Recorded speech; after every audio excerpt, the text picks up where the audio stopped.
So I'm not going to show you what happens after it gets into the blood, though we'll be looking at that a little bit tomorrow in the acid-alkaline balance.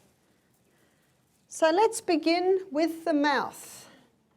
Now the mouth is the only part of the gastrointestinal tract that we have say over. We have say over what goes in. Got that? We have say over the environment about when it's in. My husband's waving at me. The acid alkaline is on Tuesday, not tomorrow. What's tomorrow? Monday. What?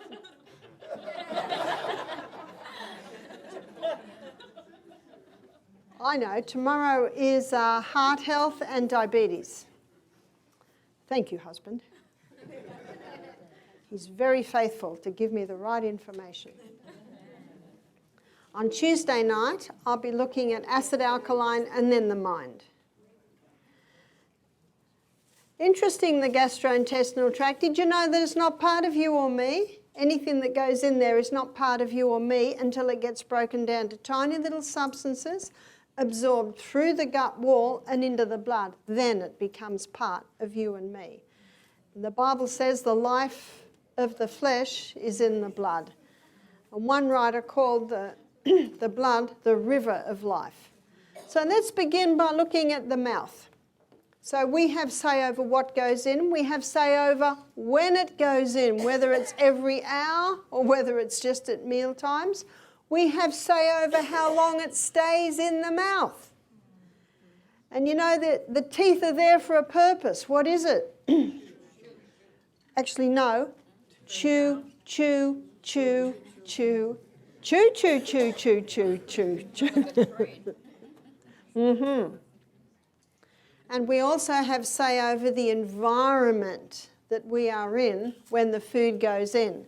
Because if it's a stressful environment, as you'll see as we go down, that can just stop digestion. So the food goes into the mouth, and it's the only part of the body that we have exposed bone. What's the exposed bone? Teeth. And it's very important to chew, chew, chew, chew, chew, because when you chew things up, and you've probably heard the old saying, we should drink our food and chew our drinks. So I say that to our guests at our health retreat, because when they have their juices, it's good if they swill them around in their mouth a little bit before they swallow it. But when you chew your food up to tiny little particles, you now have a larger surface area for the enzymes to work on. And there are no teeth in the stomach. In other words, if you don't chew it there, let's say a nut, if there's any part of the nut that's not chewed to a creamy substance, that little lump of nut will go through your whole body, come out the other end, and you can never access the nutrients that are in that little lump of nut. So please chew. It always amazes me, it's such a pleasant pastime. Why do we rush it? Yeah. Sure is pleasant. So the mouth is an alkaline environment, and there's only one main food that's broken down in the mouth, and that is starch. Now starch would be your pastas, potatoes, breads, cereals, and the enzyme that breaks down the starch is ptyalin. Now there is no ptyalin in a baby's mouth. The first teeth that a baby gets are 4 at the top, 4 at the bottom, and they're called milk teeth. You know why? That's all they should have, milk. But that's a very good taste time. That's when you give them a hunk of celery to suck away on. That's when you give them a hunk of apple to gum and weigh on. That's taste time. That's when you chew all the corn off a cob of corn and give them the rest. They love it, just the right size. That's taste time. Now, when the next teeth appear, they're the molars. Now they can appear between 14 and 20 months of age. I met a baby a few days ago, 17 months of age, and only had 3 teeth. Babies should have no starch until the molars are through, because when the molars are through, then the glands in the mouth start releasing ptyalin, and ptyalin breaks down starch. Okay, mothers, what's the first food you were told to give your baby? Cereal. At what age? 4 months. 6 months. Did everyone hear that? 3, 4, 6 months. Do you know that's where it starts? That's where malabsorption syndrome in the gut begins. And the mother says, my baby's not sleeping through the night. And so the baby health centre sister says, give her cereal at 6 o'clock. She'll sleep through the night. Sleep through the night, she's knocked out. She's got this lump of glug. I'll feed my baby in the night, thank you very much. I used to just sleep with my baby, stick them on when they woke and went back to sleep. So that's a very important point. You can go to my website, which is www.barbhealth.com, and you can download an article called What Shall I Feed My Baby? Please download it and please give it to every mother you know, because that's where a lot of the gut problems arise from, is babies being fed starch too young. www.barbhealth. B-A-R-B. Barb. It's my accent, isn't it? barbhealth.com. I'm just getting nods and shakes from my husband. I'm not computer savvy, so he's got to help me on this one. That's the main digestion that happens in the mouth. That's why we should chew, chew, chew. The longer we chew it, the more it's broken down and the more Thailand can work on it. So what is this 17-month-old little toddler that's walking around should eat? Just fruits and vegetables. Just fruits and vegetables, and she still should be having her milk. And when the molars come, then can start giving some starch. Do you know it's only in the last 100 years that they're feeding babies food? Huh? It's only this new phenomenon. And you look at most baby feeding brochures, who writes them? The baby food companies. What are they going to tell you? You know, common sense is gone. A baby should not eat food till they can sit, pick it up, feed themselves, and have got teeth to chew it. You know, there's been a death. No one attended the funeral. No one knew he died. It was the death of common sense. Isn't that true? There's another food that's broken down in the mouth. Underneath the tongue, there are sublingual glands. And from the sublingual glands, lingual lipase is released.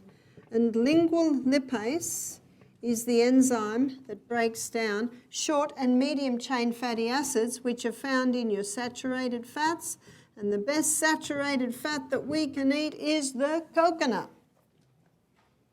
It is a myth, a lie, and a misconception that saturated fat is bad for you.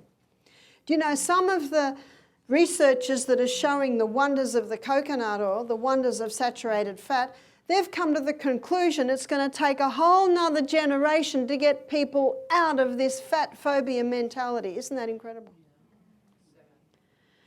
Coconut is an amazing oil. Because if you've got gut problems further down, the coconut oil is excellent because the breakdown begins in the mouth. Now we come to stomach. Stomach is not an alkaline environment. Stomach is acid. And if someone says to me, I've got a very acid stomach, I say, fantastic. You should be. Because it's only in an acid environment that the enzymes are released that break down protein. Did you know that that's the only food that is broken down in the stomach? Now, it's quite interesting how it happens. So the lining of our stomach are these big folds. And these folds are lined with glands. And 2/3 of those glands release mucus. Now that gives us a thick mucosa lining to protect. Now these glands down here release hydrochloric acid and pepsinogen. Now hydrochloric acid and pepsinogen, they unite only in an acid environment to produce pepsin. And pepsin breaks down protein. Now you can see why God didn't release pepsin there, because it'd start eating away at our stomach wall. The connection happens inside the stomach with the protection of that thick mucosa wall. So that's where protein digestion begins. One of the problems is there are a lot of people today in Australia and America who are eating their largest meal at the end of the day. Then they go to sleep. Let's look what happens to stomach when you're lying down. It's full of food. What's getting pushed is this little valve. It's called the cardiac sphincter. It's there. There's actually 2 parts to it. And when it's weakened, the acid can come up. It's called reflux or heartburn. And it can be very uncomfortable to the point of ulcerating the esophagus. And so the person goes to the doctor. What does the doctor give them? Antacid. What's going to break their protein down now? To give antacid is like shooting the horses because they keep all getting out of the gateway. Just shut the gate. Well, how do we shut the gate? Start eating breakfast like a king, lunch like a queen, and supper. You say supper, don't you? Like a pauper. And sometimes paupers don't eat. So that when you go to bed, there's nothing in there or there's very little in there. And there's one more thing you can do. This cardiac sphincter is a muscle. And when it's relaxed, it's closed. And when it tightens, it opens. So if someone's stressed out, what's going to happen to that muscle? It'll open. What closes it? The ultimate muscle relaxant, which is magnesium. So if someone comes to me with reflux or heartburn, I put them on magnesium to relax that muscle. And they start having their main meal at breakfast and lunch. Is it that simple? It is. And there's something else I do. I give them bitter herbs to boost digestion. Because when the hydrochloric acid keeps getting killed, the body stops making so much. So what's happening to digestion now? Do you know what they're finding? Long-term antacid use is causing colon cancer. Because food's getting down here that hasn't been broken down because the acid environment is alkaline, and these enzymes cannot work in an environment unless it's very acid. So it should be about 2.5 acidity. And if a person is eating all day long or drinking large amounts with their meal, what does that do? That brings it up to 3.5 or even 4. And these guys cannot work in that environment. We've had many people come off their antacids. One is Nexium, and also those blockers that stop your body making so much hydrochloric acid. What's going to break the protein down now?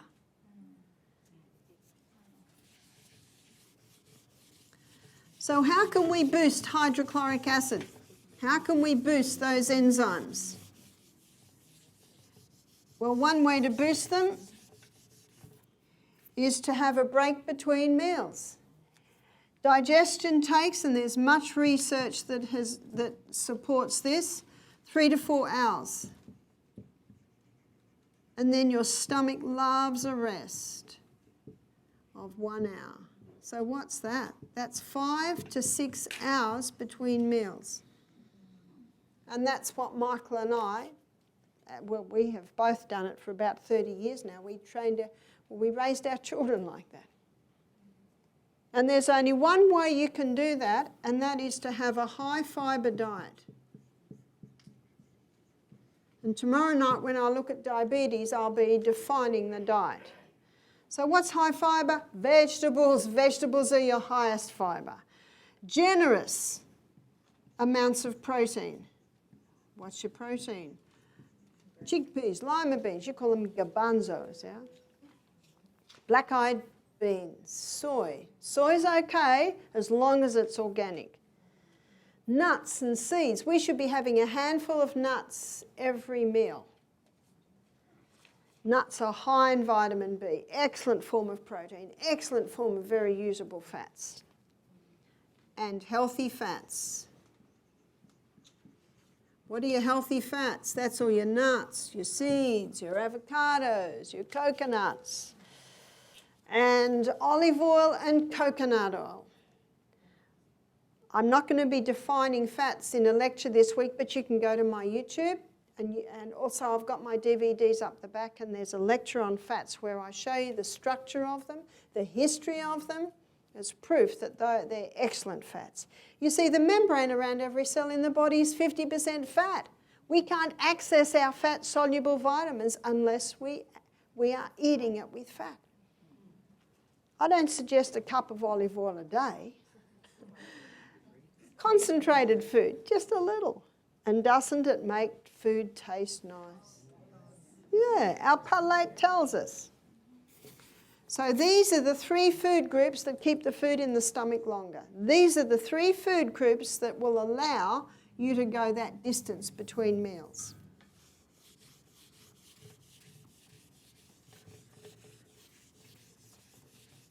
Now, Dr. Kellogg, very famous doctor who wrote many books on health, he said a good way to boost digestion is to have about a quarter or a third of a cup of very hot water just before the meal.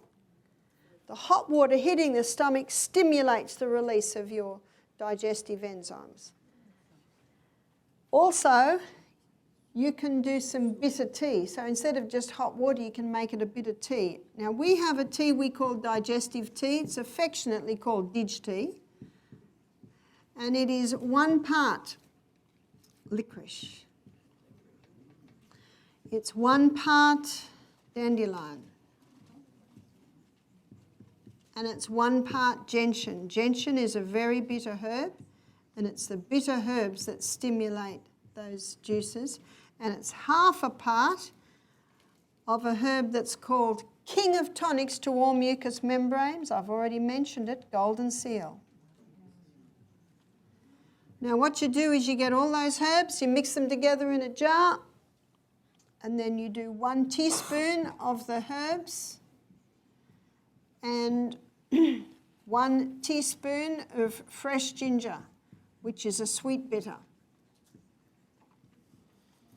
And to that, you do 2 cups of water. And you do a gentle simmer. Ideally, you cook your herbs up in glass, Pyrex. Try not to do metal. And then you take a third of a cup of that hot before every meal, and that will boost your digestion. Psalm 104, verse 14, the Bible says, God gave herbs for the service of man. They are there to work with you. I had a lady ring me. She said, I've been on digestive enzymes for 5 years. I've been on this digestive tea for 1 month and I'm getting better results because these herbs are working with the body.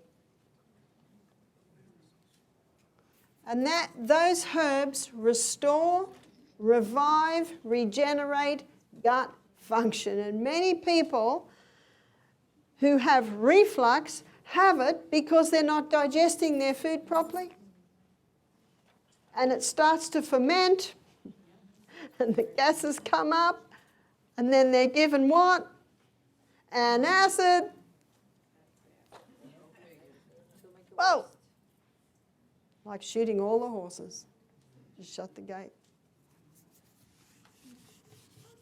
And a man came to me, he'd been on antacids for 25 years. Is it working? No. We've got to look after poor old stomach. And to look after poor old stomach, you eat breakfast like a king, lunch like a queen, supper like a pauper. And you don't eat with your meals because that'll water down your digestive enzymes. You don't drink with your meals. So you stop drinking half an hour before the meal and you resume drinking about an hour and a half, 2 hours after the meal. Now we come to the duodenum. The duodenum is the first part of the small intestine. So that's down here. And that's your pyloric sphincter, the bottom valve. Now look here, we've got the neck of the pancreas coming in, but what we've also got is that's the liver, that's the gallbladder, and the bile duct comes down behind and it connects with the neck of the pancreas at a very important spot called the ampoule of Vata. I had to memorize that one, it was such an interesting name. But that's what happens. Now, so you've got a whole lot of enzymes coming in from this direction here. So in the duodenum, we've got from the gallbladder, we'll just call it GB, is bile. Now bile has one role in the body, and that is to break down fat. And it emulsifies the fat down into tiny particles. But, see the saturated fat, the breakdown starts in the stomach. Sorry, mouth. But here, the bile is breaking down polyunsaturated fats. They're your long-chain fatty acids. So what are your polyunsaturated fats? They're found in your nuts and your seeds, most of those foods. What you've also got happening in the duodenum is pancreatic lipase. Now, pancreatic lipase, polyunsaturated fats. Pancreatic lipase comes in and further breaks down the polyunsaturated fats. What you've also got coming out of the pancreas is pancreatic amylase. Now, ptyalin is an amylase, and it breaks down, they should be over in the middle pile, shouldn't they? So we've got pancreatic, this is from the pancreas. Pancreatic lipase, helping to break down the polyunsaturated fats. From the pancreas, we've got pancreatic amylase, and that's doing the final breakdown of your starch. Now remember, the starch started in the mouth, it was put on hold in the stomach, and then it comes down to the duodenum, which is once again alkaline. So the only acid part of our body should be the stomach. What you've also got coming from the pancreas is trypsin. Now, trypsin is an enzyme that does the final breakdown of protein. But from the pancreas, you've also got chymotrypsin, which also breaks down protein. So let me just show you starch. Starch starts in the mouth in an alkaline environment, is put on hold in the stomach. When it gets down to the duodenum, pancreatic amylase does the final breakdown of the starch. Fats, your saturated fats start in the mouth with lingual lipase, and they don't need anything else worked on them. That's why they're an amazing fat. Whereas your polyunsaturated fats, your sunflower, your olive oil, your almond oil, all your seeds and nuts, that does not get worked on until it gets into the duodenum. Bile from the gallbladder emulsifies it down to tiny particles. Pancreatic lipase further breaks it down. Protein, the digestion starts in the stomach. Let me show you. This is protein. That's protein. In the stomach, under the action of pepsin, did we write pepsin? We didn't. Under the action of pepsin, that protein's broken down to polypeptides and peptides. You've probably heard those terms.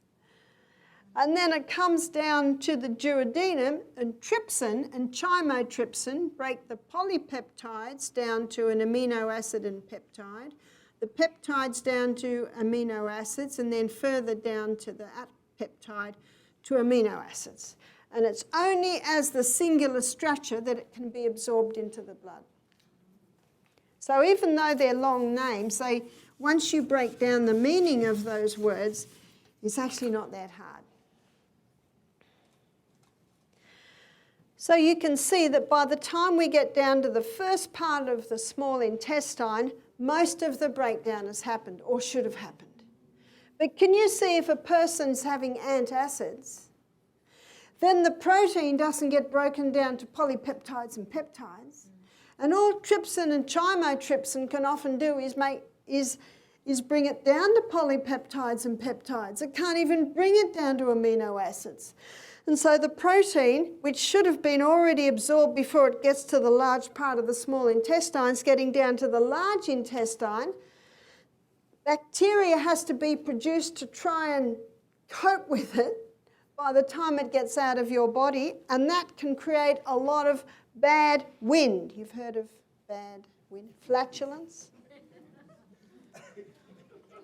Right. And that bacteria can also start to eat holes in the colon wall. There's your colon cancer after long use antacids. There's a Proverbs 14 verse 6. It says, knowledge is easy to him that understands. When you understand what's happening in your gut, you start to have the knowledge on how to treat your gut, your digestion. Most of your nutrients are absorbed in the small intestine. So what we're coming to now is the grand finale of digestion. Your small intestine is lined with villi, like this. Remember, we just briefly touched on it, and the little cells are remade every 3 to 5 days. They travel up, and then away they go. Every 3 to 5 days, this process happens. When we were in utero, there was no gut flora in our gut. When we were born, we were literally showered with our mother's microbes.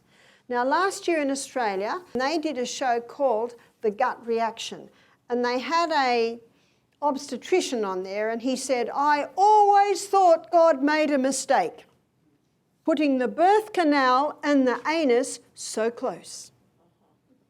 Because when baby comes out, you don't want that baby to go anywhere near what's coming out the other hole. And you know what they used to do? They used to give women enemas and try and I've got the nurse over here nodding her head madly, yeah, and clean that up. He said, we now know it's a perfect design. Isn't that incredible? Because when baby comes down the birth canal and the birth canal stretches open, what also stretches open is that little canal next door. And when baby's face hits the air, baby goes, ah! And what's that air laden with? All the bacteria, all the microbes from the mother's gut. And that is, notice what the obstetrician said, a perfect design.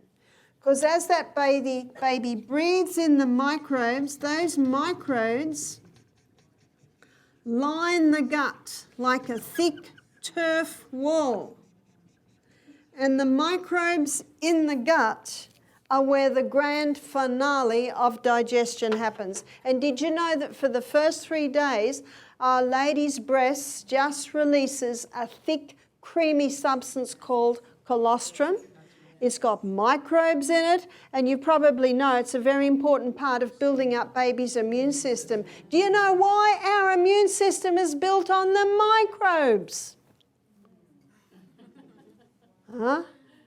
We've got to look again at the microbes. They have found babies born via caesarean section have a gut lined with skin bacteria. Because what's their first breath? Skin bacteria. And they have found babies born via caesarean section are more prone to allergies, more prone to gut problems. So if a mother does give birth to a baby via caesarean section, that mother should paint her nipple every morning with some probiotic powder so the baby is starting to get the good bacteria. Now, it's not for 3 days that the milk comes in. So on the 3rd day, do you know I got an email from a man 2 weeks ago. He said, Barbara, my wife just gave birth to a baby three days ago and she's got no milk. And they're wanting to give the baby formula. I wrote back and I said, but there's no milk for 3 days. Surely there's someone in that maternity unit who knows that.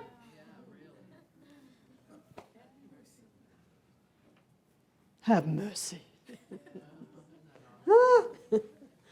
Is it because so many women are bottle feeding? I said, by the time you get this email, it'll be coming in.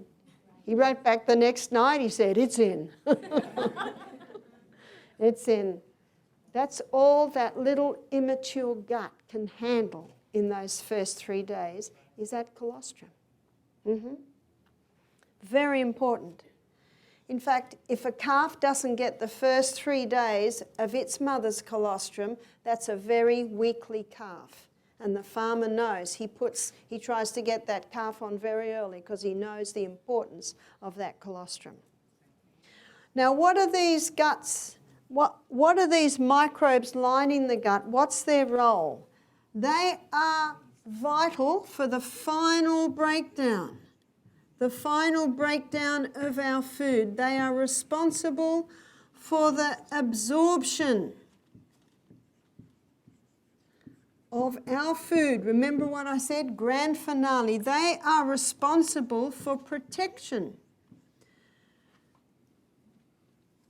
They protect our blood from any harmful pathogens that may come down that gut, and they are responsible for nourishing the cells that line the gastrointestinal tract. So if you've got a breakdown in those microbes, you've got a compromise in the breakdown of the food, the final. You've got a compromise in the absorption of our food. You've got a compromise in the protection. You've got a compromise in nourishing these little cells that line the gastrointestinal tract. Michael and I just went through border security. We had to take our shoes off, our boots off, our belts off. Whoa, they're strict. And it's important. How much more important is your border protection? Here's your border protection. Well, what would break that down? Antibiotics kill it off. Antibiotics just come in and say, I've got a job to do and I'm going to kill no matter who you are, no matter what colour your skin, and no matter what your name. Statin drugs. Did you know that cholesterol causing heart disease is a total myth?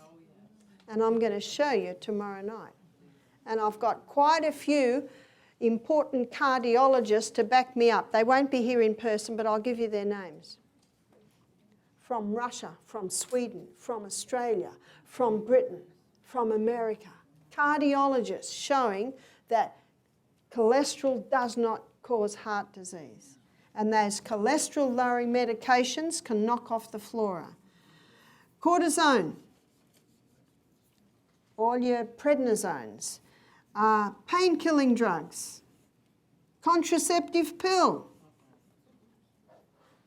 You know, I've had a few phone calls in this last year from mothers. They're in their last trimester of pregnancy. They've had a urine test and the doctor said, you've got strep B. Do you know it's the latest thing, strep B? You have to take an antibiotic, otherwise when you give birth to your baby might get strep B and die. It's a lie. Well, the pharmaceutical companies is going to get a little bit more money out of you as you take that antibiotic. And as the mother takes the antibiotic, Do you know she's going to cause an even worse problem? Because if the mother has a compromised gut flora, when she gives birth to the baby, what does the baby get? Compromised gut flora. And at 2 days of age, sometimes 1 day of age, they're given hepatitis B vaccine.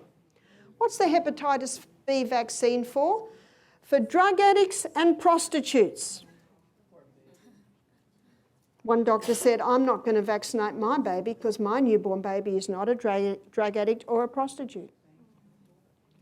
You can say no.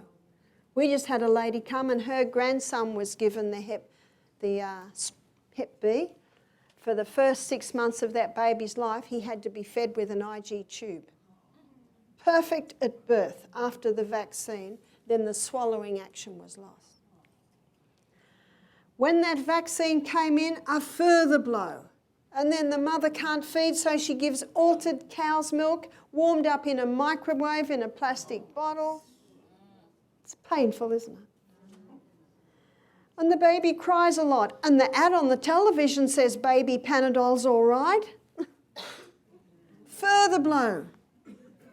Then at 4 months, the mother's told the baby must have cereal. Further blow. And then the baby's vaccinated again. Do you know that at the 4-month vaccine, many mothers have said to me, after the 4-month vaccine, the lights went out in my baby's eyes.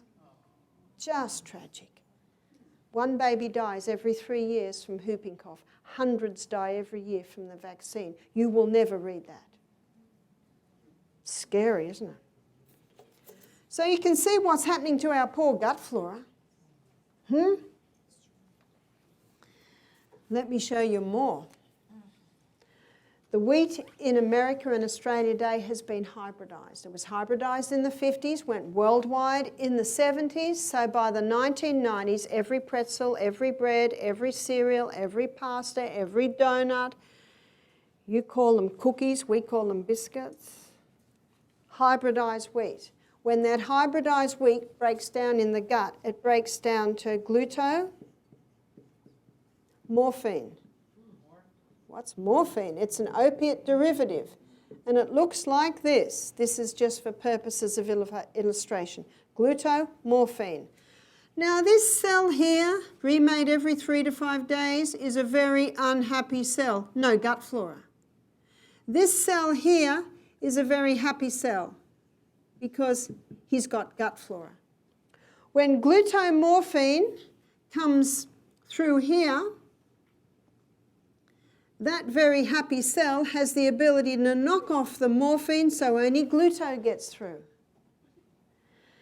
When glutamorphine comes to the unhappy cell that's not being nourished, it has no ability to knock off the glutamorphine, so glutamorphine gets in.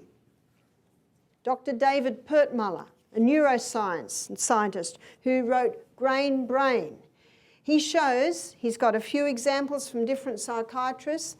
They stopped their bipolar schizophrenic patients having wheat, 50% improvement. See, it's not just the wheat, it's also the gut flora. And there's another book called Gut and Psychology by Dr. Natasha Campbell-McBride. You might have heard of the FODMAP diet. They're all on basically the same thing. It's this hybridized wheat and the compromised gut flora. You see the problem that's happening? Dr.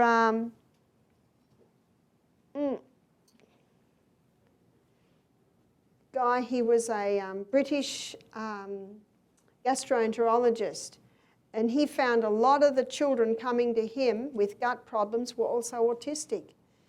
He did biopsies on the Peyer's patches, which is the transverse colon, and he found MMR vaccine in their Peyer's patches.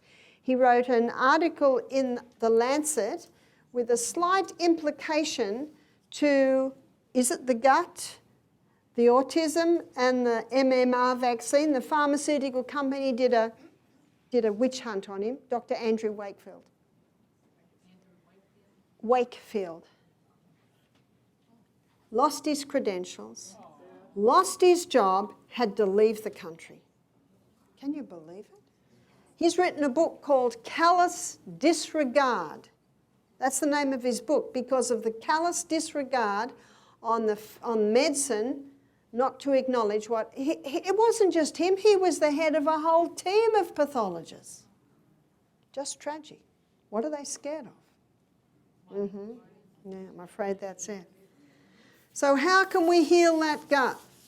And how do you know if that gut's not working? It will tell you. Your body will speak to you.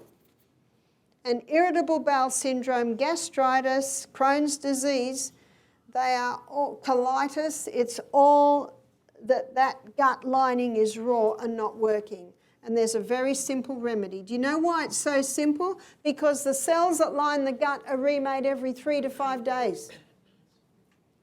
Number 1, there are 2 herbs that coat, soothe and heal the lining of the gut. One is slippery elm, called slippery elm because when you put water with it, it gets quite slippery. The lining of our gut looks like the inside of your lip. And slippery elm is a little bit slimy. It coats, soothes and heals that lining. There is a trick to mixing it. You put boiling water in the powder and mix it quickly and it goes smooth, then a little bit of cold water in so you can drink it. Drink it quick before it goes too thick. It has a growth stimulant in it and it stimulates rapid healing in the lining of the gut. Isn't God good? Psalm 104 verse 14, he gave herbs for the service of man. And aloe vera. That slimy aloe vera is a perfect lining for the gut. Now you must peel it because the yellow slime just under the skin will give the person diarrhea, and if they've got irritable bowel, you don't want them to have that. So just the clear gel in the middle. Or you can buy aloe vera juice. I suggest if someone has colitis or irritable bowel or Crohn's disease, they do a week of slippery elm, then a week of aloe vera, then a week of slippery elm. Because very sensitive guts, they get used to things very easily. Some people say to me, I ate one meal and it was fantastic. I ate it for 3 days and the 4th day it wasn't fantastic. You've almost got to find, say, 4 or 5 meals that sit well and alternate them. Stop. There are 3 foods that must stop because they irritate the gut. One is the wheat. Can you get original wheat? Do you remember people who were born probably before the 50s when wheat was that high? That's the original, they call it ancient grains now. The new wheat is this high. They had to do it that high because they did it to get a high yield. And if it stayed this high, the stalk breaks because the yield is so heavy. So stop the wheat, stop the dairy. Remember, cow's milk's excellent milk for baby calves. But if you give a newborn calf the milk that's in the supermarket, the calf will die. Scary. Someone said, what milk do you drink, Barbara? I say, I'm weaned. I eat food. You see, milk's for babies. And refined sugar.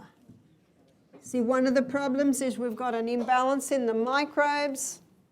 One lady said, I've got candida. I said, congratulations, we all have. It's only when it's out of control that it's a problem. And when the lactobacillus acidophilus is killed off, then the candida can get out of control.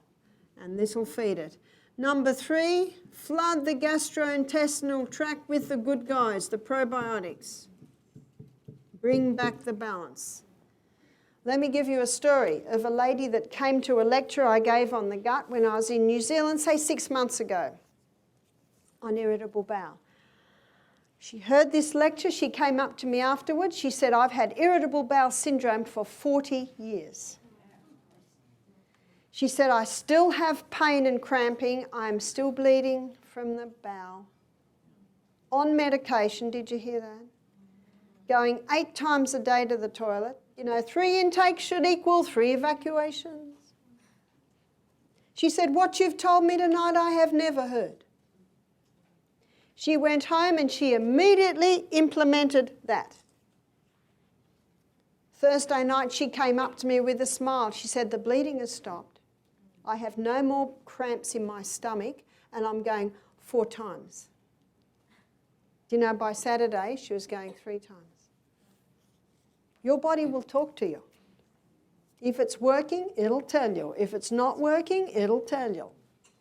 That's why I think everyone should be their own doctor, because only you know how you feel, only you know what you've been through, and only you know how your body reacts or responds to different things.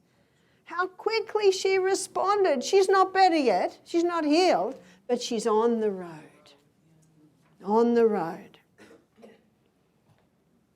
On the road. Isn't that good news? Is it that simple? We can thank our Heavenly Father, it is. I have so many stories. We had a guy come about 1 month ago.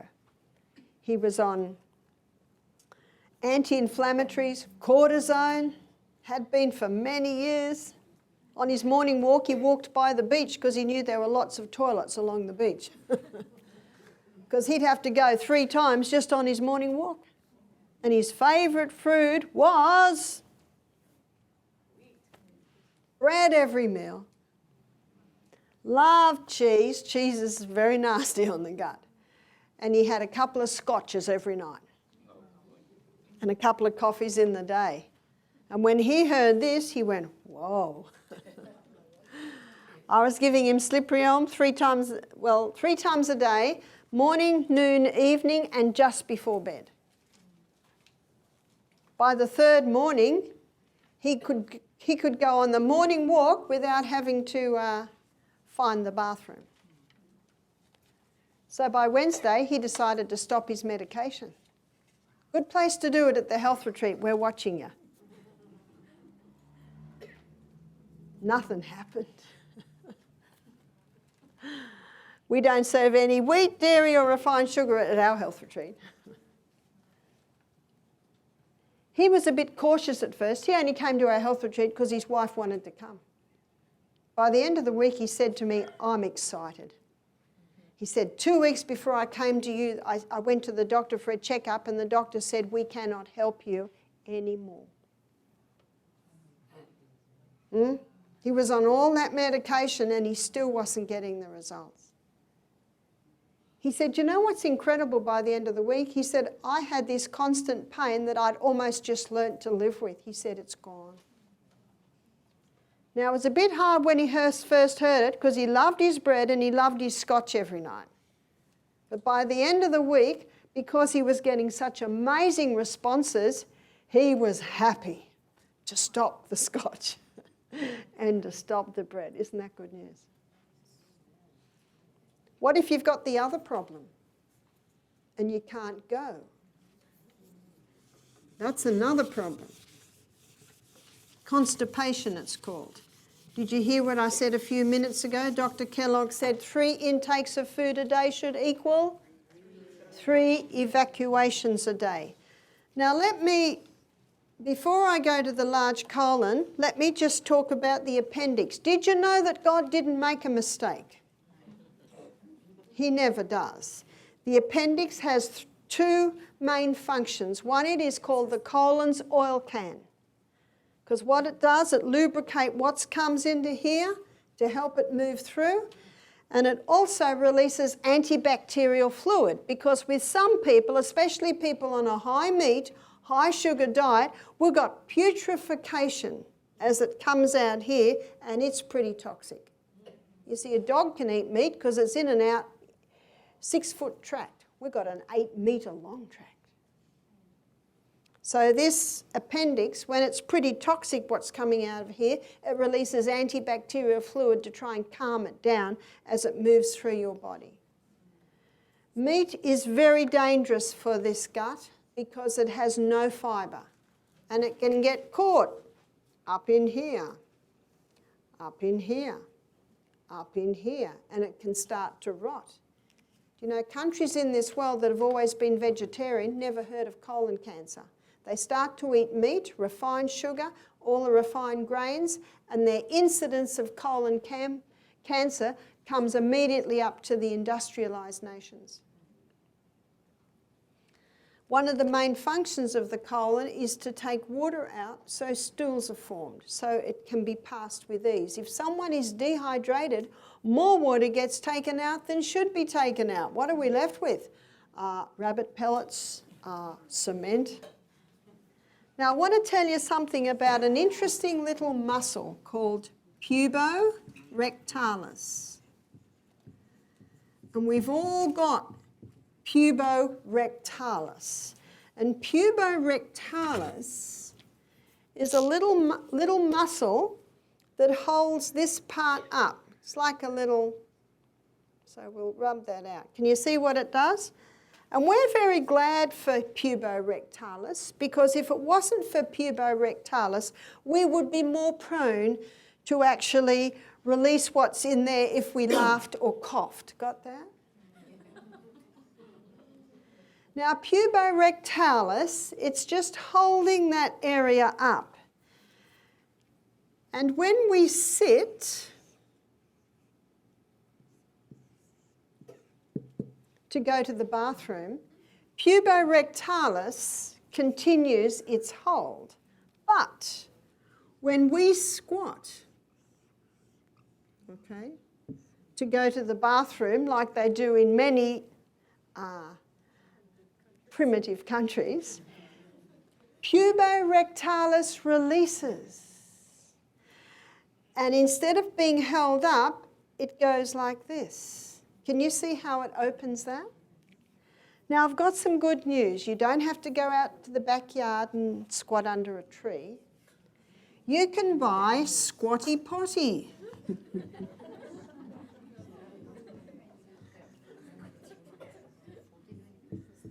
And Squatty Potty sits around your toilet and allows you to have your knees up, releasing puborectalis when you evacuate. And that can be incredibly helpful for people who are prone to constipation, because if puborectalis holds its, and you can see why it's doing it, and obviously it's still letting things through, and a lot of people can't get it through, so they strain, and then these horrible little things pop out. And they're so horrible, we're going to rub them right out again, called hemorrhoids. Now, we human beings have a muscle. It's our pelvic girdle. What's a girdle? Holds it in tight. And this pelvic girdle starts at our belly button, goes right round and under, and basically is linked to our lower spine. And many people in the latter years of life lose pelvic girdle strength, and they are incontinent urinary. For women, they often get prolapses of the vagina, and in both men and women, you can get incontinence with their fecal. Not a happy situation to be in. So it's very important to keep your pelvic girdle strong. And Squatty Potty, with your knees up, strengthens that pelvic girdle, and you don't have to strain. All straining does, it does not strengthen pelvic girdle. It just puts so much pressure on here, it weakens it to the point where hemorrhoids can come out, and they're incredibly painful. When I worked as an operating theatre nurse, we used to do some hemorrhoidectomies. Oh dear. I used to think, that poor person, how will they feel when they wake up? Nothing compared to how they'll feel when they first go to the toilet. And no one tells them about Squatty Potty. So imagine the pressure that's on there. So to keep this colon working well, it's important to squat when you go to the bathroom. Now, if you can't afford Squatty Potty, you can buy a little stool for $1 from the dollar shop and just have your feet up there. One lady that started to use Squatty Potty, she said to me, a couple of things are happening. I only ever used to go once a day, now I'm going twice. She said to me, I sit and I think I haven't really gone, and I have a look in there and I certainly have gone. And you can see why she feels that way, because this is totally opened up. So never forget your puborectalis. It's a little muscle that we're very glad of that holds that up. But when you squat, puborectalis, the muscle releases, opens that basic sigmoid rectum part of the colon and just allows it to come out easier. And in many countries, especially when I've been in Africa, you go into the toilet and it's a hole on the floor. It's all very clean and ceramic. Very important too that we practice squatting. If you can't squat, just, squat to pick things up, squat against a wall. And have you noticed how toddlers pick things up, little toddler? This is how they put their feet apart and they go like that and they lift up like that. How do many humans lift? And you know what? Where all the weight is taken there, and that causes the weak backs. But when we squat, do you know where the weight's taken? Biggest bone in the body, which is your femur, and biggest muscle mass in the body, which is your quads. How many people do you know with bad backs? And part of the problem is the weak pelvic girdle. Okay, so strengthen that pelvic girdle by squatting. Make sure that back's straight when you bend, and use your biggest muscle mass, your quads and your biggest bones to lift, and you will protect your back. So how do we get the colon moving properly? Squat, open puborectalis, make sure that you are eating fibre. What's the most fibre? Most fibre is found in your vegetables. Some fruits. Fruits are high in fibre, but they're also high in sugar. And as you'll find out tomorrow night when I look at diabetes, you're best to go more vegetables, some fruits, and all your whole grains have got your fibre. And because the colon, one of the colon's main function is to take water out, it's very important to keep well hydrated. And tomorrow night I'll be showing in detail how to properly hydrate the body. And exercise. Exercise every day. Are you familiar with Pilates exercises? They're all core strengthening exercises and pelvic floor strengthening exercises. So very important to do this to the human body every day. You see, we're training for something more important than the Olympic Games. As my lecture comes to a close, we can now open the floor for questions. So what I'll do for the sake of the recording and for the sake of you, when a question is asked, I'll repeat it. Yes?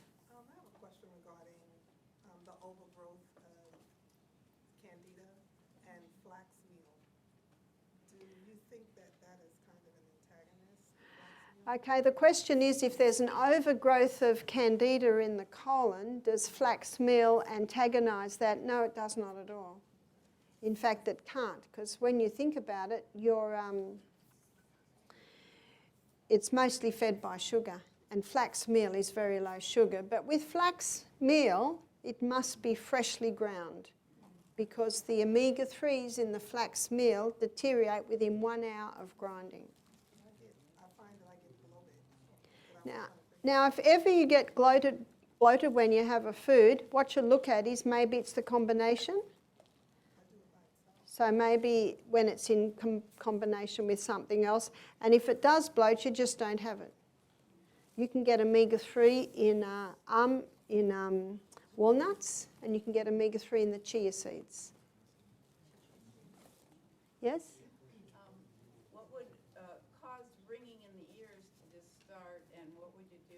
Okay, ringing in the ears, one of the most causes of ringing in the ear is the hybridised wheat and dairy, because they are both really not handled by the body, so the body creates all this mucus. And we've got eustachian tubes in our head, which is tubes to our ear, tubes, sinus, nose, mouth, eyes. They're all connected. And so often when a person is not handling the wheat and dairy, the mucus builds up. That's one of the main causes of sleep apnea, It's one of the main causes of sinus problems. It's one of the main causes of tinnitus or ringing in the ear infections. All of those things happen. The tubes aren't clear. So, and you can have a slice of bread and it'll be out of your body in 24 hours. But the effect can remain for 2 months. Did everyone get that? It can take 2 months for the effect to get out of the body. So you might have nothing for a month, have a slice of bread, guess what? You're back to square one. Yes? Can we consume the organic wheat like a sprout, like makes it, Okay, now your organic wheat is still hybridized, but if you sprout it, you can bring it back to a plant.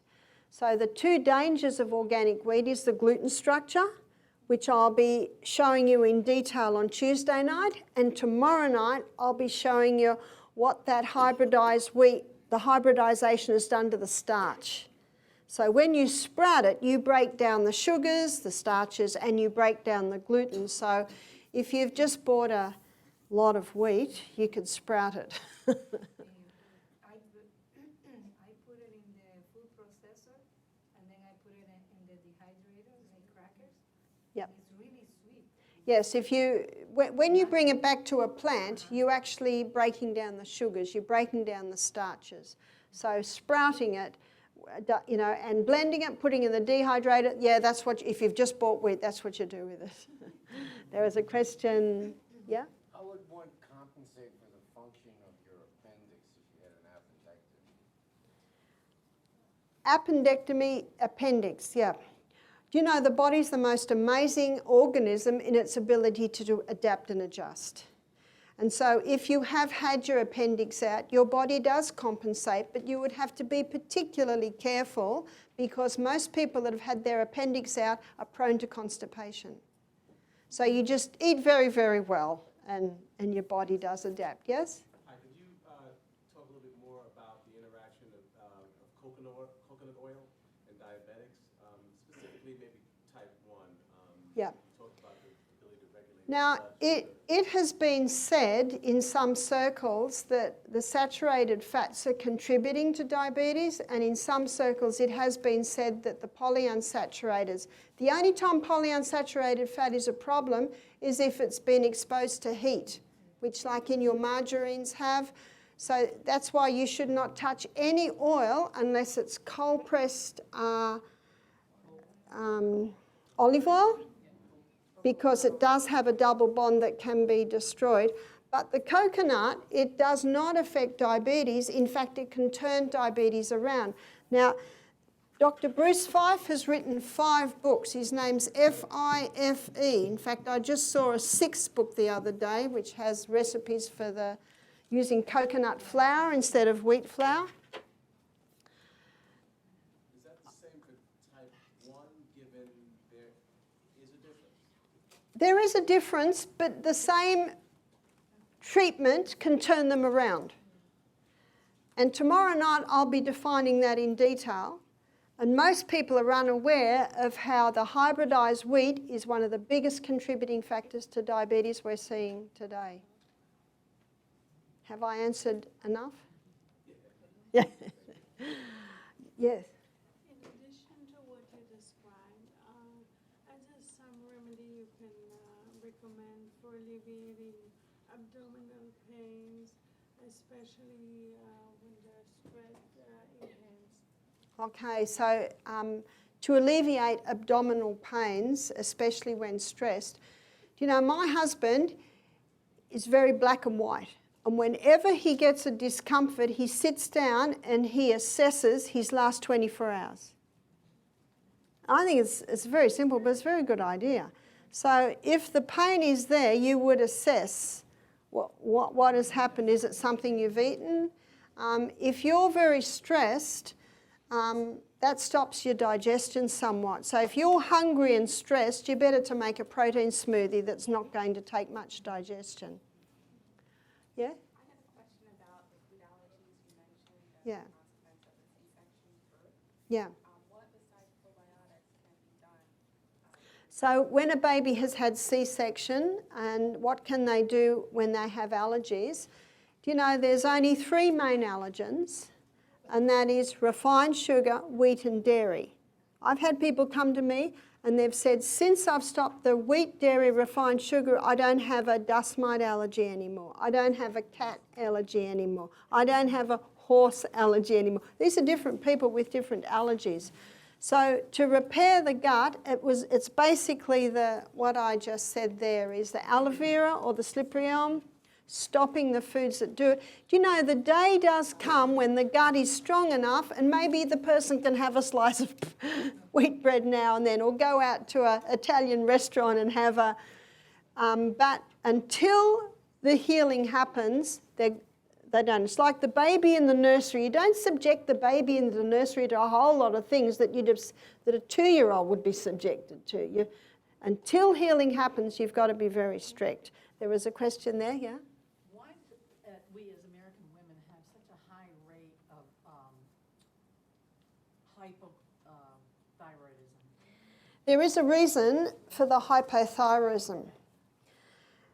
There's a few reasons. High estrogen opposes thyroid function, and I must tell you, we're seeing it in Australia. So women that were on the pill in their teens and 20s, and what pill does, it gets the estrogen up very high. But it stays imbalanced, and then eventually it starts to affect the thyroid. So that's number one, is the pill. So any person with a thyroid problem should go on a hormone balancing cream. Number two is the thyroid needs selenium to convert iodine into thyroxine. And mercury fillings in the mouth have an affinity for selenium. So the mercury fillings have to come out. And how many people think fish and salad is a really healthy lunch, but fish today are high in mercury? So the other thing is low iodine. And there is a way you can do the iodine. It's a very simple way. You buy Lugol solution, L-U-G-O-L-S. Lugol solution is a combination of iodine and iodide. And you put 1 drop on your skin, and it'll make a brown smudge. And that brown smudge should still be there 5 hours later. If it is, your iodine levels are good. If it goes in an hour, your iodine levels are low because the body gobbled it all up.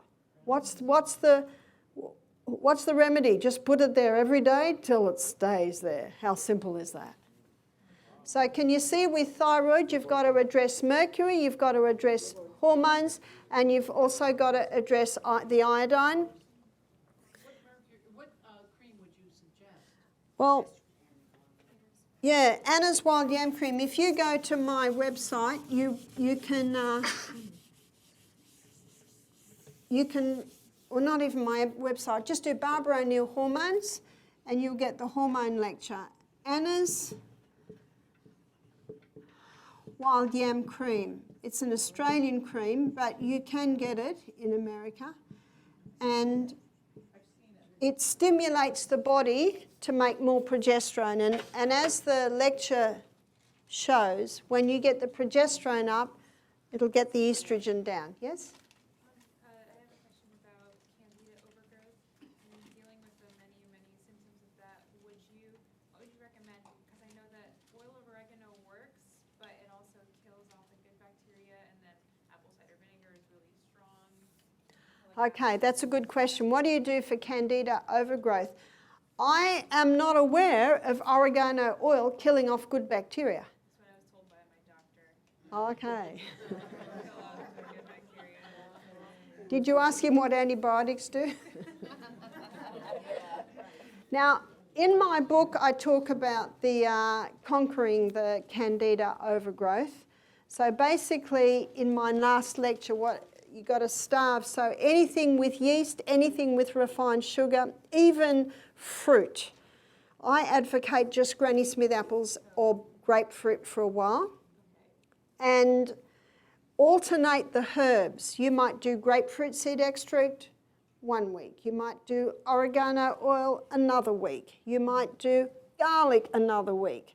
Because the body gets used to things and so do the microbes. Garlic continuously. Yeah.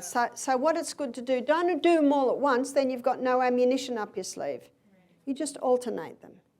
And depending on how long it's been happening in the body as to how long it takes before it is eradicated.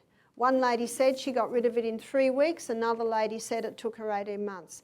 So, and you also have to check that you have no exposure to mold. That's important. Question there? Probiotic, there is a lot on the market. Yeah. How do you know? There is a lot of probiotics on the market, and some of them say, we have 50 trillion. Oh no, we have 60 trillion and billion, whatever. Lactobacillus acidophilus are the 2 permanent bacteria in the gut, and from those 2, all the others are made. So you don't have to get one that's got trillions of different types. But what I would go for is a vegetarian one.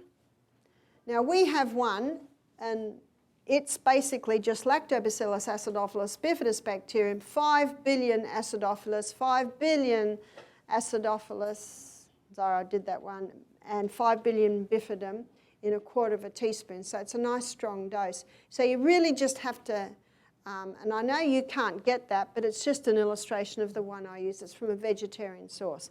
And you can do water kefirs, you can do coconut milk or soy milk kefirs, you can do incorporate sauerkraut, incorporate the sourdough breads, incorporate miso. So, but if you've got if you really want to boost it, if someone's been on antibiotics, they should go on large dose probiotic for at least a couple of months. It can take that long to bring it back.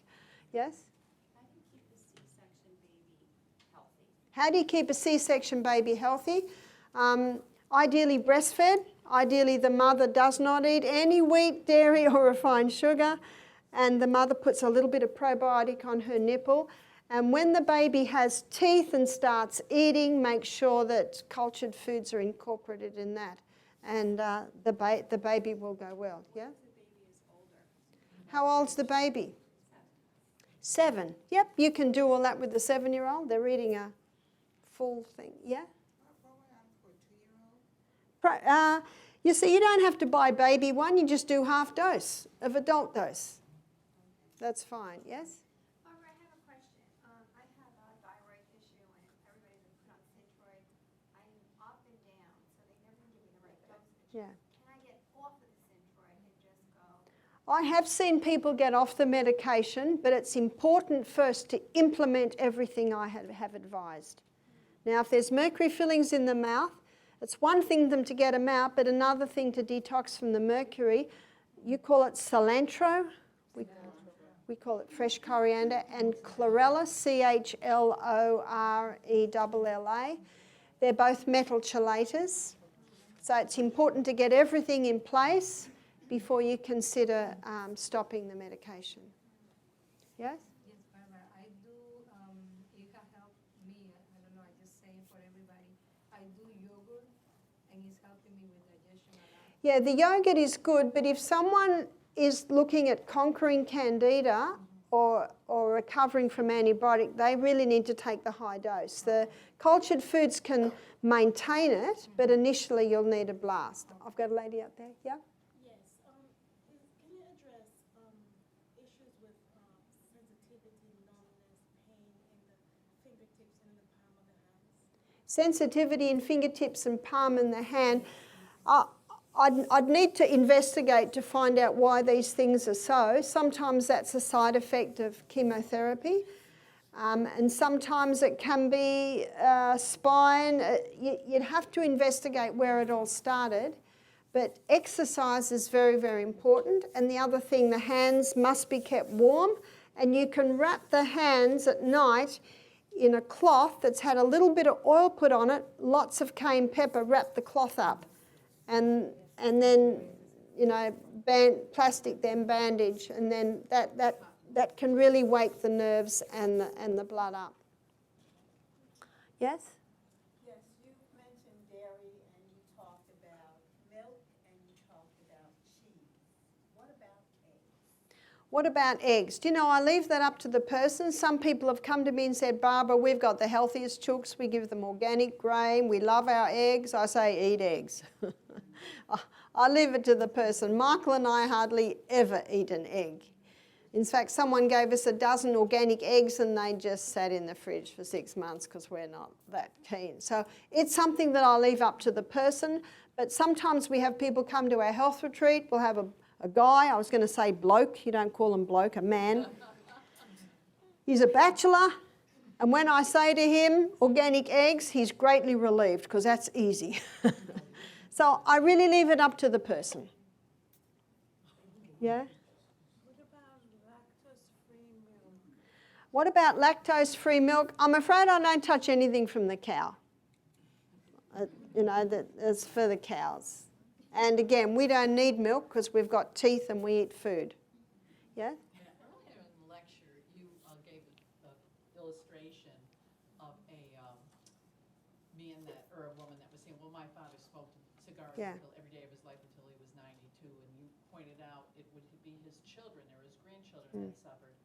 Would it be stretching that too far that if a child is born and is diagnosed with a lethal form of cancer at a very, very tender age, toddler age, that somewhere in the past, Yeah. See, when a child is born with cancer, that's where you've got to look because they haven't been on the planet long enough. They did nothing, That's right, and it could be in the genes, it could be something the mother was exposed to in pregnancy, it could be absolutely, it could be the father too. That's why in Job 29:16, the Bible says that Job says, the cause I knew not, I searched out.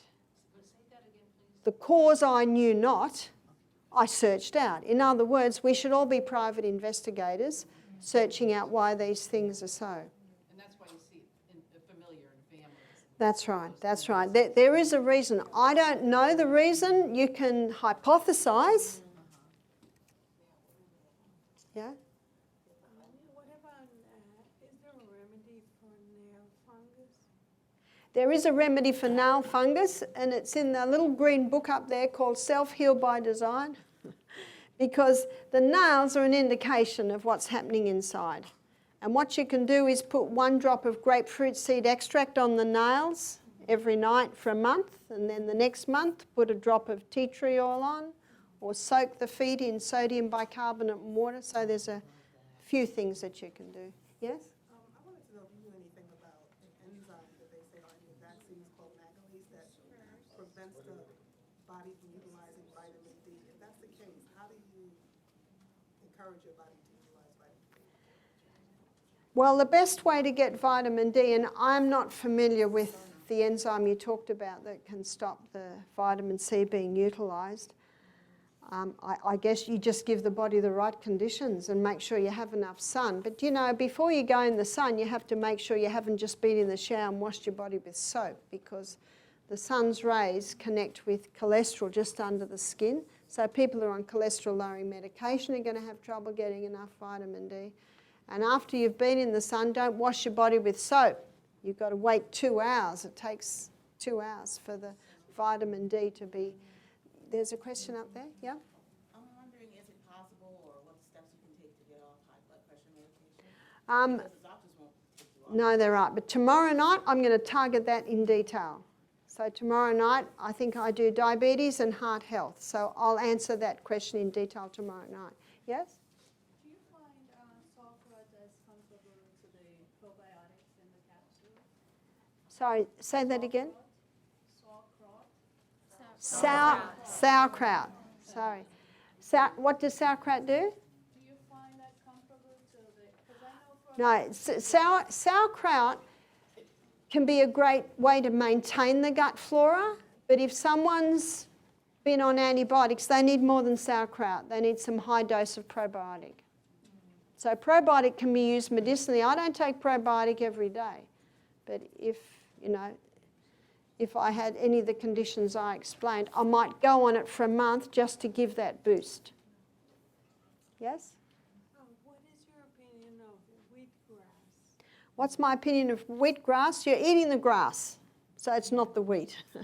And the wheatgrass is very high in chlorophyll. Chlorophyll is one of the most potent blood and tissue cleansers in the body, so wheatgrass is fine. And you had a question? What are some ways to help combat with osteoporosis?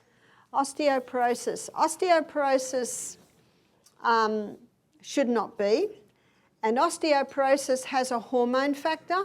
You see, high estrogen gets the progesterone down, and progesterone boosts bone-building cells. So anyone with osteoporosis should go on the Anna's Wild Yam Cream, which will lift the progesterone levels, and they boost osteoblast cells, which is your bone-building cells, plus resistance training. Yeah, the person should be doing push-ups, the plank, you know the plank? See if you can hold it for a minute. Can't hold it for a minute, build up to it. There's a question up the back. Yeah, I don't know if you explained before, but if I got organic wheat and I sprouted them, would that be okay?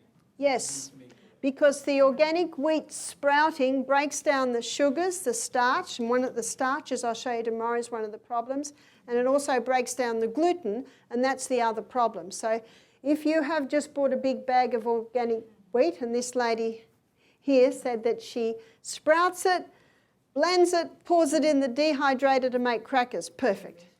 Yes? So I watched one of your lectures where you discussed the effects of caffeine. I love coffee. Yep. I like the taste of it. Yep. How do I, what's an alternative, and one that makes me... Smell it. What? It's like to be manageable to society. See, one lady said to me, it just gives me that lift in the morning. Well, I can tell you something that gives a better lift and you won't get the corresponding dump. Cold shower.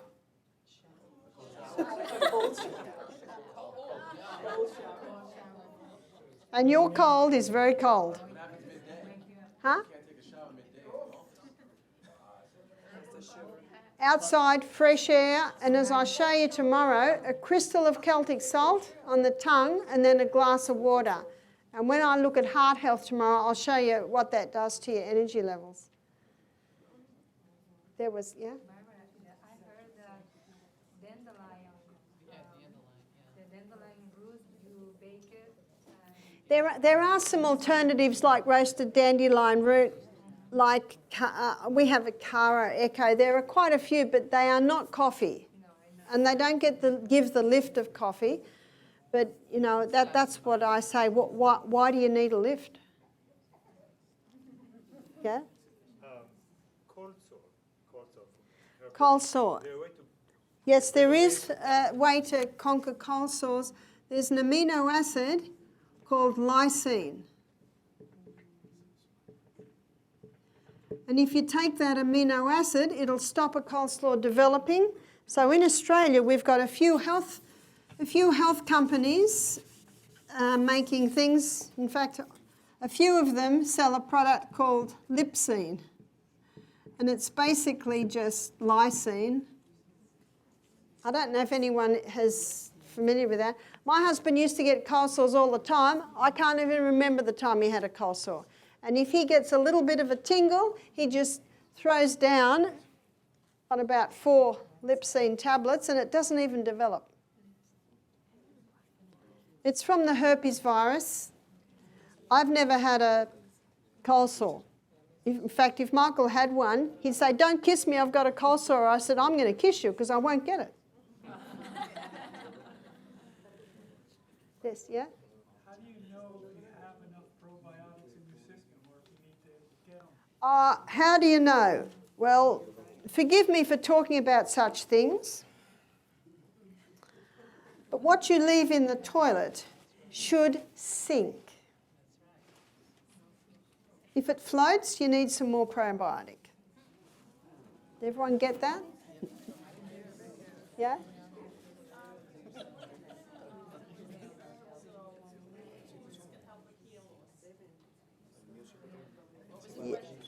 Any herbs or foods that can help with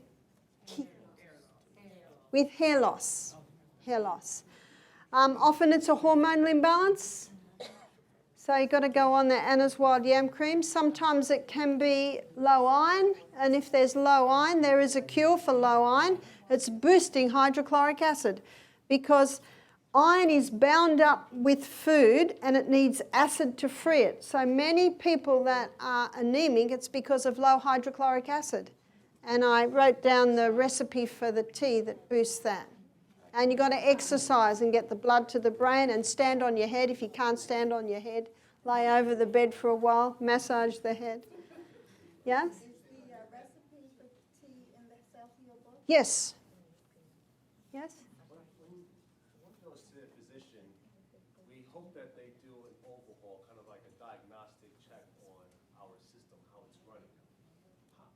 Is there a way that we can do an overview, a diagnostic, if you will, on how you would position the natural homeopathic response to what we would perceive as an overview from our physician? Well, I think if there's a problem in the body, it will tell you. So, the eyes work well. If people tell you your breath's bad, there's something not right there. If you get hungry within 1 hour of eating, you're not digesting it, it's going through too fast.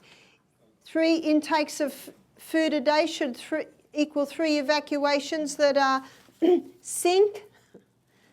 So I really think your body tells you if something's wrong. Because if someone says to me, I've just found out I've got colon cancer, the next thing I say is, what caused you to go to the doctor? Oh, I was getting pain. You see, I take it back. And pain is your friend. Pain tells you something's not quite right. So if everything in the body's running well, you're doing well. But I say to people, stop wheat for 2 months. It's a challenge. And many people at the end of that 2 months say, I can't believe my energy. My bloating's gone and I didn't realise I just learnt to live with that bloating and I don't get the brain fog anymore. How many people blame it on age? Our memory should be good. We should not have brain fog. So I understand your question, but I really think that if there's a problem, your body will tell you. Yes? I have begun to try the Anchor. Is that a possible What is it? alternative, the Anchor wheat?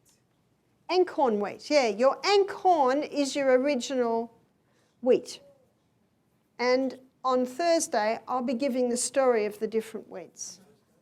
But einkorn has not been hybridized. It's spelt like this.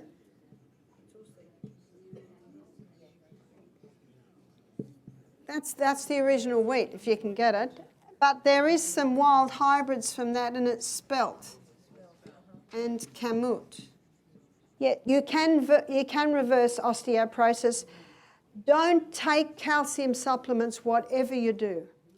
Have you noticed in aged care, all the old people are on calcium supplements and they've all got osteoporosis. Now do the maths. What about vitamin D? Would you recommend that or No, just go out in the sun. Bones are made of 12 minerals. They're made of boron, calcium, chromium, iron, magnesium, mangazine, silica, sulfur, and selenium, and potassium, and phosphorus, and zinc. That's what bones are made of. They're not made of calcium. Calcium hardens cement, does not harden bones. It hardens the tissue. It contributes to atherosclerosis. The Calcium Lie is a book by Dr. Robert Thompson. He says, we go to med school, we learn this. We come out of med school, the blinkers go up. So you would never remember, and I can't remember the name of the med, but my doctor wanted me on it once. Fosimax. Don't touch it. Don't touch it. And start push-ups. Start plank. Start your resistance training. Start building up your muscles. Yes?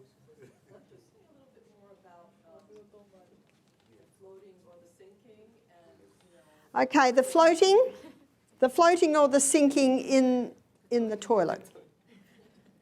If it sinks, it's got good bacteria. If it floats, it's because you haven't got a good balance of bacteria, and maybe also you're just eating too fast, so there's a few things. So stools should be not liquid and not like rabbit pellets. Stools should be mid-brown colour, about the colour of this trimming here. Shouldn't be pale. If it's pale, your liver's not happy. If it's black, you might be bleeding further up. See, there's signs. There's signs. If you want to know what it looks like when you go and help your little 2-year-old grandson to fix himself after the toilet, have you noticed that his stools are that round? And have you noticed many adult stools are that round? Interesting. So it should have a nice circumference. What if you haven't? Go on a healthy diet, and little by little you will recover. Yes? Autoimmune disease, plantopolaris. Don't they come up with some interesting names? Do you know, people give me all sorts of interesting names. So I just say, what are the symptoms? And medicine treats symptoms by just silencing them, whereas naturally you treat symptoms because that's where the body's calling out. And if you get relief by treating it naturally, you're getting healing. They're treating it with scalp topical. Well, let me give you a really good one. This is fantastic for scalp, and this can be good for the lady with hair loss, is once a month, get, say, 4 teaspoons of coconut oil and put in about 3 or 4 drops of rosemary essential oil. Rosemary essential oil is a specific for scalp and head. Massage it in, wrap it up in a shower cap or something, and leave it there all day. And it's very good for rosemary oil. Rosemary essential oil. You'd probably put 4 drops into 4 teaspoons of oil. Yes? What do you think of organic oats? What do I think of organic oats? When someone has celiac, they usually can't handle oats. If a person's bloated after every breakfast, and I say, what do you eat? And they say oatmeal, I say, try having millet for breakfast. If you're not sure, have millet every day for a week, then have oats every day for a week, and see. Can you see how your body's response will tell you what no doctor, no test can tell you? Yeah? If someone has heart disease and has blockage, say 85%, So, is that reversible? heart disease and blockage, we're going to look at detail tomorrow night. Yes?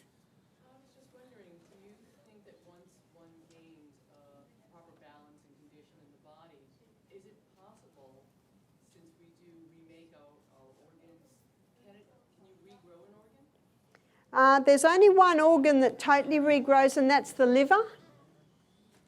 But I've had people come to me with type 1 diabetes, and in 4 weeks, well, in sometimes 2 and 3 weeks, that's happened a couple of times, they've reduced their insulin by 90%, and they were told their pancreas was dead. I said, is it gangrene? What does dead mean? If there's blood going through it, there is life. One young man that happened a couple of years ago, he was 20, and he'd had type 1 for 5 years. And another man that was only a couple of weeks ago when I was at Living Springs in Alabama, he was on 40 units of long-acting and 40 units of short-acting a day. And by the end of the first week, he was on 10 units of short-acting once a day. That's incredible. Absolutely incredible. So I see when the body's given the right conditions, it responds. Yeah? Why just the liver? Well, when we get to heaven, you can ask God. But it's the only recoverable organ, yeah? Is there a way to, natural remedy to reverse prostate enlargement? Prostate. Let me see, I can say this quickly. When estrogen is high, and if you go to my hormone lecture, it'll tell you why it goes high. Testosterone goes high, and when testosterone goes high, the body converts testosterone into dehydroxytestosterone, and dehydroxytestosterone causes inflammation of the prostate gland. Zinc inhibits that conversion. In fact, Graham Sate, who's quite a well-known speaker on health in Australia, he said if every man over the age of 40 took a zinc supplement every day, no one would get prostate problems. Isn't that interesting? How do you spell his last name? Graham Sate, S-A-I-T. He basically speaks on health, but he mostly speaks on soil. Because if you understand soil, then you understand human health. And there is a herb called saw pimento, S-A-W-P-A-L-M-E-N-T-O. Saw pimento is a herb that reduces the inflammation of the prostate gland. Yes? So given the, so striking a balance in terms for men with declining testosterone at times, right? What are you using to supplement that, given that it is important, right? For vitality, for mood, or... It is. Right. It is. Now the Anna's Wild Yam Cream gets that balance right, because progesterone is the key, well, it's the precursor for estrogen, testosterone, the adrenal hormones. So whether man or woman, it boosts it. Forgive the description, but I don't know a more diplomatic way of saying it. But I have had some men say that Anna's Wild Yam Cream puts lead in their pencil.